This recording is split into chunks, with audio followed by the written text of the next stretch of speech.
Hello everyone, welcome back to another video of political science.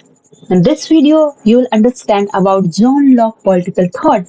This video is going to helpful for those who are preparing for UPSC PSIR optional, UGC NEET paper 2 and those who are pursuing their BA and MA in political science. So watch this video till the end, and if you like this video then don't forget to subscribe the channel. जब भी हम कोई भी thinker के बारे में पढ़ते हैं, आपको एक चीज हमेशा ध्यान रखना है कि हमें किसी भी थिंकर की पॉलिटिकल थॉट्स, उनकी थियरी जो भी उन्होंने दिया है पढ़ने से पहले उनके बारे में जानना जरूरी है कि who was he and who was they and what they contributed and how they what were the factors that influenced them.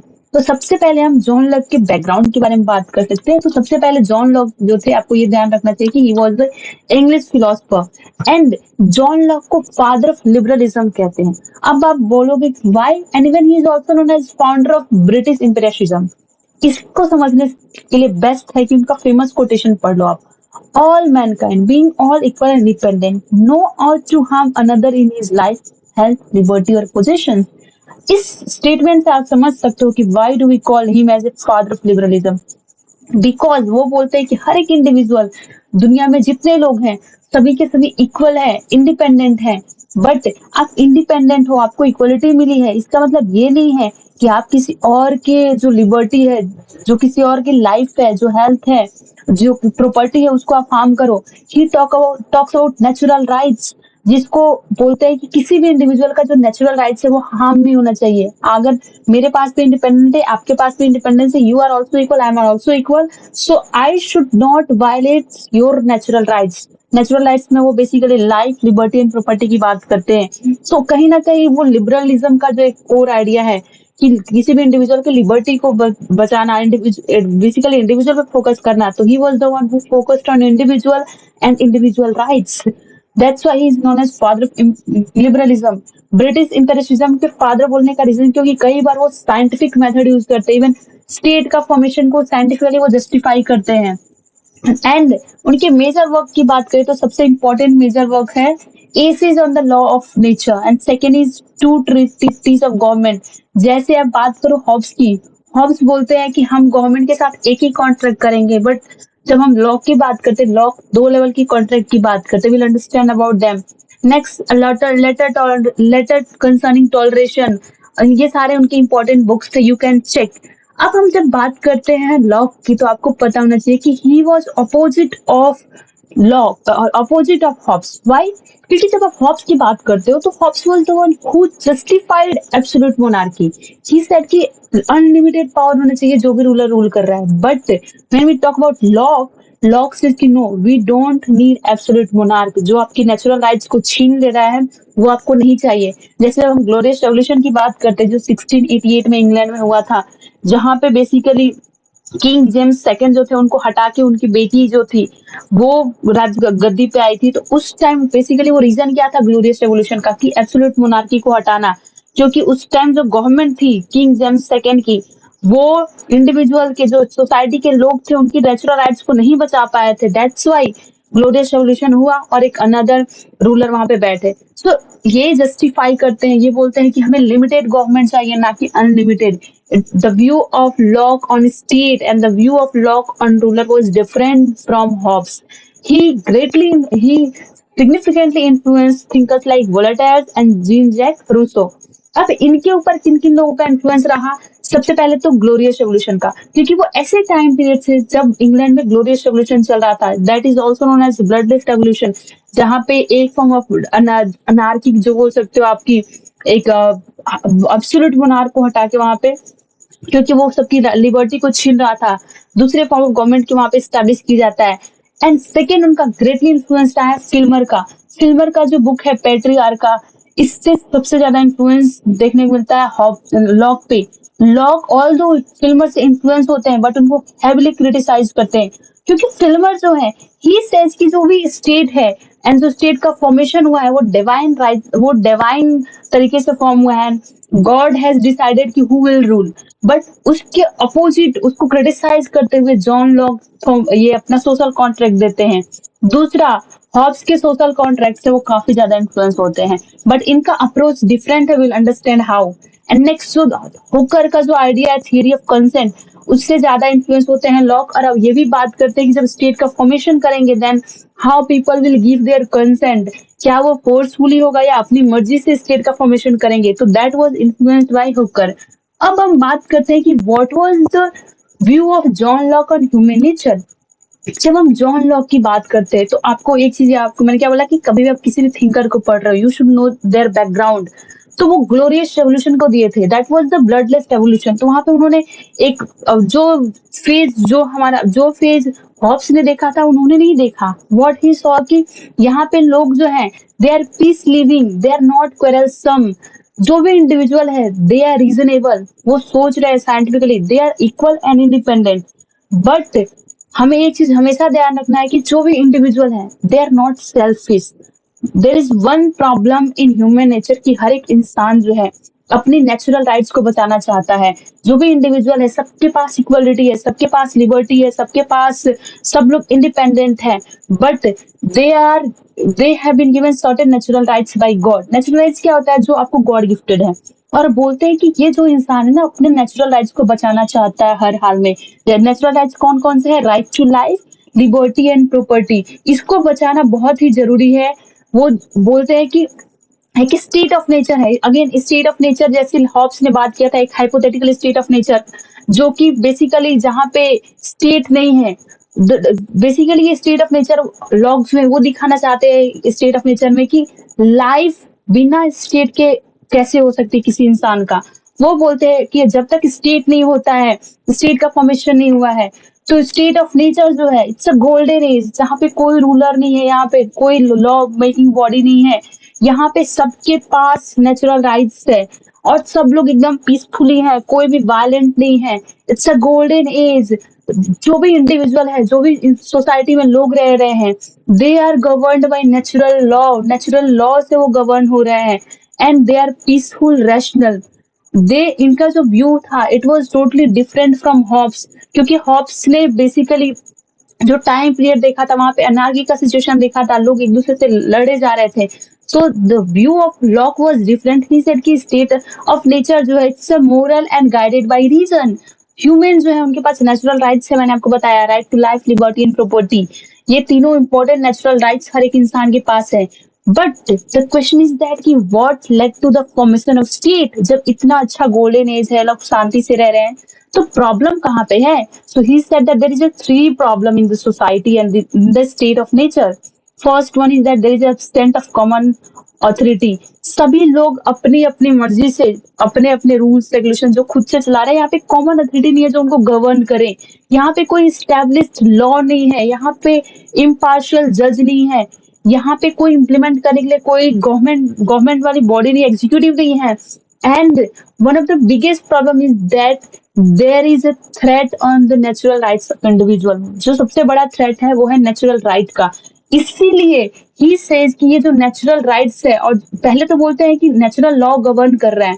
तो लेट्स अंडरस्टैंड कि नेचुरल किस टाइप के नेचुरल लॉ की बात करते हैं। तो वो बोलते हैं कि नेचुरल लॉ वो लॉ है जो कि गॉड गिवन है। We can discover this natural law through the reason. जैसे कि मान लो लॉ ऑफ नेचर जैसे बोलता है कि no one should harm the life, liberty and property of others. So ये आपको कब समझ में आएगा? जब आपके पास रीजन रहेगा। जो आपको नेचुरल राइट्स है, जब आप ये समझ जाओगे कि मेरे पास भी नेचुरल राइट्स है, मेरे सामने वाले के पास भी नेचुरल राइट्स है, तो लॉ ऑफ नेचर के बेसिस पे बोलते हैं कि ये जो नेचुरल लॉ जो है, ये गॉड गिवन है। और इसके मुताबिक आप किसी और के जो नेचुरल राइट्स है उसको आप नुकसान नहीं पहुंचाओगे। And every person has the right and duty to preserve themself and other. हर एक इंसान की ड्यूटी है कि वो खुद को भी बचाए और सामने वाले को भी बचाए, because people are equal and independent. So what we need to do, क्योंकि स्टेट ऑफ नेचर तो अच्छा है, नेचुरल लॉ भी पता है, बट सब लोग अपने अपने इंस्टिंक्ट से, अपने अपने हिसाब से हो सकता है काम करें। That's why he said why should not we create a common body, जो कि हमें बेसिकली हमारे लिए वर्क करे, हमारे नेचुरल राइट्स को बताए। That's why he said that कि people will voluntarily form a government to protect their natural rights.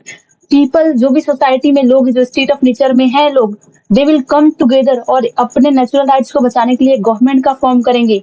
और ये जो गवर्नमेंट का फॉर्म होगा, ये कॉन्ट्रैक्ट उसके बेसिस पे फॉर्म होगा गवर्नमेंट का। एंड ये कॉन्ट्रैक्ट जो होगा, it should be based on consent. अब इनका जो व्यू था that was different from Filmer. Filmer बोलते हैं कि गवर्नमेंट जो है, ये गवर्नमेंट डिवाइन राइट्स है, बेसिकली ये डिवाइन ओरिजिन है इस गवर्नमेंट का, इसका सोर्स जो है डिवाइन गॉड डिसाइडेड है। बट इसके टोटली कॉन्ट्राडिक्टरी कौन बोलते हैं? लॉक बोलते हैं। ही सेड कि no, this contract should be based on the consent of the people who are living in the state of nature. And he said that consent is of two type. पहला explicit, जो majority of the लोग देते हैं, दूसरा tactic consent, जो minority बच जाते हैं उनके उनके द्वारा। वो बोलते हैं कि जो कॉन्ट्रैक्ट बनेगा, जिस बेसिस पे हम गवर्नमेंट का फॉर्मेशन करेंगे, ये कॉन्ट्रैक्ट दो लेवल का होगा। पहला जो होगा वो खुद लोग एक साथ एक दूसरे से मिलकर करेंगे कि हमें किस टाइप का गवर्नमेंट बनाना चाहिए। तो first contract should be in between the people themself. और मान लो कि 100 लोग हैं स्टेट ऑफ नेचर में, तो सारे लोग के बीच में पहली बार डिस्कशन होगा, डेलिब्रेशन होगा कि क्या करना चाहिए क्या नहीं। बाद में ये सब मिलके गवर्नमेंट के साथ कॉन्ट्रैक्ट करेंगे। तो he talks about two level of government. It is unlike Hobbes who basically talks about one level of government. तो दूसरा लेवल का जो कॉन्ट्रैक्ट होगा वो गवर्नमेंट और रूलर के बीच में होगा। और जो दूसरा कॉन्ट्रैक्ट होगा उसमें लोग बोलेंगे कि जो स्टेट का फॉर्मेशन हो रहा है, जो सॉवरेन का फॉर्मेशन हो रहा है, इसके पास पावर लिमिटेड होगी, कंडीशनल होगा, अनलिमिटेड पावर नहीं होगा। और ये हर एक इंडिविजुअल के जो नेचुरल राइट्स है, स्टेट उनको प्रोटेक्ट करेगा। And if the government is fail to do so, then there is a right to revolution. जो कि हॉब्स ने बात नहीं किया था कि यहाँ पे अगर गवर्नमेंट फेल हो जाता है अपनी ट्रस्ट मेंटेन करने में, प्रोटेक्ट करने में इंडिविजुअल के नेचुरल राइट्स को, then citizens have right to revolt. And he basically उन्होंने ये इसी तरह से एग्जाम्पल, वो जैसे ग्लोरियस रेवोल्यूशन को जस्टिफाई करते हुए बोला था कि ग्लोरियस रेवोल्यूशन का भी होने का रीजन यही था कि लोगों के जो बेसिक नेचुरल राइट्स है उसको गवर्नमेंट नहीं बचा पाई। दैट्स वाई लोगों ने क्या किया, जो टेरनिकल रूलर थे उनको ओवरथ्रो करके एक दूसरे गवर्नमेंट का फॉर्मेशन, एक दूसरे रूलर को वहां पे स्टैब्लिश किया। एंड नेक्स्ट वन इज कि गवर्नमेंट जो है वो किस टाइप की गवर्नमेंट होगी। So he talks about limited form of government. अब आप बोलोगे what do you mean by limited form, and he talks about representative government. कि जो गवर्नमेंट है, it is a trustee, it's not a master. The government should not be like a tyranny. And इसके पास जो भी power होगा, it should B limited. And इस तरह से लिमिटेड होगा कि जो भी इंडिविजुअल है उनकी, जो भी सोसाइटी में लोग रह रहे हैं, स्टेट ऑफ नेचर में जो लोग थे, उनके नेचुरल राइट्स को प्रोटेक्ट करे। जॉन लॉक जो थे, he was the one who strongly advocated for representative democracy। Representative democracy में हम अपने एक लीडर को चूज करते हैं। एंड ही सेड कि जो ये रिप्रेजेंटेटिव गवर्नमेंट है, it is the most effective form of government for large societies. And जो भी गवर्नमेंट है, it will be based on consent. And consent जो होगा वो किसके द्वारा दिया जाएगा? जो गवर्न होने वाले हैं। और जो भी गवर्नमेंट है वो इंडिविजुअल के हित के लिए, जो भी इंडिविजुअल है उनके फायदे में जो होने वाला है, जो उनकी लाइफ को बेटर बना सके, उसके लिए काम करेगा। He advocated for constitutionalism, separation of power and rule of law। He talks about कि यहाँ पे लेजिस्लेचर, एग्जीक्यूटिव, जुडिशरी होना चाहिए, सबकी अपनी अपनी ड्यूटी होनी चाहिए। और यहाँ पे डिसीजन जो भी होंगे वो किसका होगा? लॉ के बेसिस पे होगा, ना कि सिर्फ और सिर्फ जो अथॉरिटी, जो डिसीजन गवर्नमेंट है वो होंगे कि गवर्नमेंट फिर अनलिमिटेड हो जाएगी। एंड Locke जो थे, he was opposite of this, he was against the unlimited form of government। Government के पास अनलिमिटेड पावर नहीं होना चाहिए। So he talks about limited government, जहाँ पे नेचुरल राइट्स जो है, सोशल कॉन्ट्रैक्ट, ये सारी चीजों को ध्यान रखना। एंड ये जो आइडिया है उनका लिमिटेड फॉर्म ऑफ गवर्नमेंट का, नेचुरल राइट्स का, सोशल कॉन्ट्रैक्ट थियरी, ये कहीं ना कहीं हमें डेमोक्रेटिक फॉर्म ऑफ गवर्नमेंट में देखने को मिलता है। अभी नए जो डेमोक्रेटिक आप बात करो तो वहां पे हमें ये रिप्रेजेंटेटिव फॉर्म ऑफ गवर्नमेंट के एग्जाम्पल के तौर में भी आपको देखने को मिल जाएगा। So what was his view on state? State जो था, ही सेड कि the end of the government is the good of community. जो अल्टीमेट गोल होगा गवर्नमेंट का वो क्या होगा? सोसाइटी, कम्युनिटी का भलाई करना। एंड उन्होंने बोला कि ट्रू गवर्नमेंट और ट्रू स्टेट वही होगा जो कंसेंट के बेसिस पे जिसका फॉर्मेशन हुआ होगा। जो ट्रू स्टेट होगा वो कॉन्स्टिट्यूशनल स्टेट होगा, ना कि मोनार्कियल स्टेट होगा। एंड यहाँ पे जो भी रूल कर रहा है, they will acknowledge and the rule of law. यहाँ पे स्टेट जो है वो लिमिटेड है, नॉट एब्सोल्यूट नहीं है। And state is like a night watchman, जिसका काम है कि इंडिविजुअल की लिबर्टी को बचाना, इंडिविजुअल के नेचुरल राइट्स को बचाना।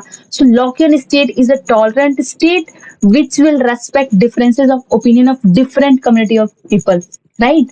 अब उनका बात करते हैं कि what was his views on property and political power. Of course हम शुरू से पढ़ते आ रहे हैं कि he talks about natural right, और एक नेचुरल राइट है वो है प्रॉपर्टी। तो प्रॉपर्टी जो था it was central to Locke's theory. And उन्होंने बोला कि प्रॉपर्टी जो है it's a natural extension of labour. आप जितना मेहनत कर रहे हो उसके आपके पास आउटपुट मिल रहा है। और जो भी whenever one mixes labour with nature it becomes their. तो अगर आप मेहनत कर रहे हो नेचर से कुछ पाने के लिए तो फिर आपका है। तो एक जो एक्विजिशन है प्रॉपर्टी का, प्राइवेट प्रॉपर्टी का, वो जस्ट तभी है जब अपने अलग अपने तरीके से मेहनत करके लिया हुआ है। एंड गवर्नमेंट का रोल क्या है इस प्रॉपर्टी को बचाना। जो गवर्नमेंट है, जो पॉलिटिकल पावर है, जो पॉलिटिकल अथॉरिटी है, ये अपनी पावर कहाँ से डिराइव कर रहा है? गवर्नमेंट लोगों से, जो consent of the government governed. And he support representative democracy, वो मैंने आपको अभी बताया। एंड उन्होंने बताया कि जो वोटिंग है और लेजिस्लेशन है ये क्या इफेक्ट रिफ्लेक्ट करता है? विल ऑफ द मेजोरिटी, कि जो मेजोरिटी है लोग, एक्सप्लिसिट कंसेंट की बात यहाँ पे आपको देखने को मिल सकता है कि बोलते हैं कंसेंट जो है वो हमें यहाँ से जब हम वोटिंग करते हैं, जो लेजिस्लेशन प्रोसेस होता है, जो हमारा लीडर चूज किया गया है वो किस तरह से डिसीजन ले रहा है, हमारे लिए ले रहा है कि नहीं, दैट सोज कि हम कितना, हमारे लिए ये गवर्नमेंट जो इम्पोर्टेंट रोल प्ले कर रहा है। Now what can we conclude from law?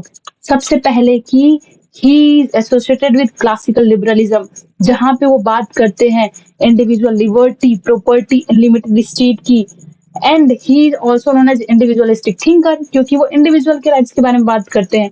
He greatly influenced American declaration of independence, जहां पे आपको इनके स्लोगन जो है right to life, liberty and pursuit, ये आपका प्रॉपर्टी का ये इसका जिस देखने को मिलता है। And also he also influence French revolution, but French revolution का सबसे ज्यादा इन्फ्लुएंस हमें रूसो के द्वारा देखने को मिलता है। तो इनकी जब हम बात करते हैं तो ये एक इम्पोर्टेंट सोर्स बन जाते हैं कॉन्स्टिट्यूशनल डेमोक्रेसी के फीचर्स को इंक्लूड करने में एंड लिबरल पॉलिटिकल थॉट के जो की कंपोनेंट्स है। So he made a foundational contribution to modern theories of limited and liberal government.